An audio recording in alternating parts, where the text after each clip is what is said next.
Caution, this video is little bit scarier, and every video on this channel are true stories or they are based on true stories.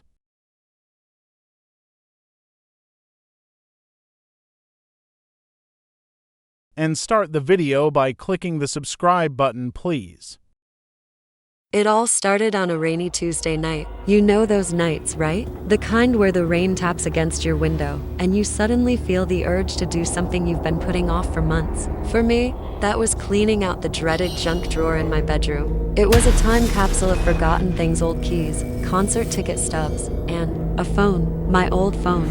It was a relic from a past life. The screen was a spiderweb of cracks, the corners were scuffed, and it was covered in a thick layer of dust. I hadn't touched it in 5 years, not since the accident. Seeing it brought a familiar ache to my chest, a memory I'd tried so hard to bury. I almost threw it back in the drawer, but something stopped me. A flicker of curiosity, maybe? On a whim, I dug out an old charging cable, plugged it in, and waited. I didn't expect anything to happen. I mean, 5 years is a long time for a battery to sit dead. But after a few agonizingly long seconds, the screen flickered. And then, it lit up. The old familiar home screen appeared, and right there in the center was a notification bubble. One new message. My brow furrowed. That was impossible. The SIM card had been taken out years ago.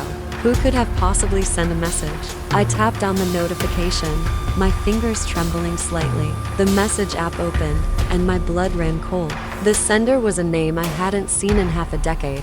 Daniel, my best friend, Daniel.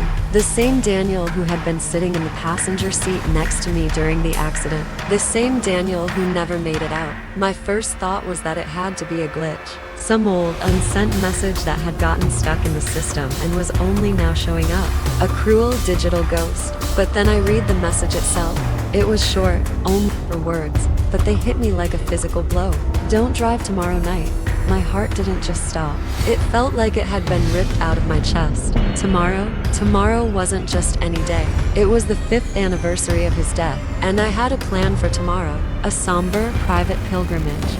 I was going to drive to the city where it all happened, to the very place our lives had been shattered. It was something I felt I needed to do, to finally face the ghosts of that night. But now, this message, it felt like a direct warning. But how? How was this possible? I checked the timestamp, my hands shaking so badly, I could barely hold the phone steady. It said the message was sent just 5 minutes ago, not 5 years, 5 minutes. Sleep was out of the question that night. I just sat there, staring at the phone, turning the message over and over in my mind. Was I losing it?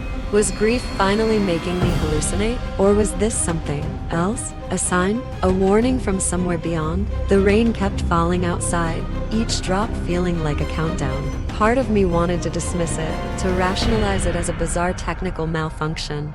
But another, smaller part of me, the part that still missed my friend with every fiber of my being, couldn't shake the feeling that this was real. That somehow, somewhere, Daniel was trying to reach me. The next morning, the first thing I did was grab the old phone. I needed to see it again, to confirm I hadn't dreamed at all. But when I unlocked the screen and opened the message thread, it was gone, vanished. The message from Daniel was no longer there. The entire conversation thread looked exactly as it had 5 years ago, with our last silly exchange of memes and inside jokes. There was no trace of the warning. No, don't drive tomorrow night. Nothing. It was like it had never happened. Now I was truly terrified. Was I going crazy? Did I imagine the whole thing? For a moment, I considered just sticking to my plan, convincing myself it was all a product of a tired, grieving mind. But I couldn't. The feeling, the sheer certainty I'd had when I first read that message, was too strong to ignore. I picked up my phone, my new phone, and made the call. I canceled my hotel reservation. I told myself I was just being overly cautious, maybe a little superstitious.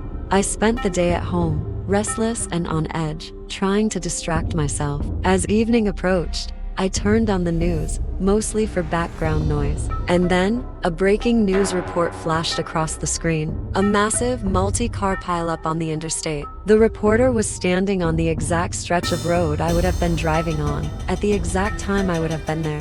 They spoke of slick roads from the overnight rain and poor visibility. It was a horrific scene. I sank onto my couch, the old phone clutched in my hand. I don't know what that message was. I'll probably never know. Was it a glitch in the network? A ghost in the machine? Or was it really my best friend, reaching across time and space to save my life, just as I couldn't save his? I don't have the answers, but I do know one thing. Ever since that night, that old cracked phone never leaves my nightstand. And every single night, before I go to sleep, I make sure it's fully charged, just in case Daniel texts again. Thank you so much for listening to my story. If you have any experiences you can't explain, I'd love to read them in the comments below. And if you enjoyed this, please consider liking this video and subscribing for more strange stories. It really helps the channel out. Stay safe out there.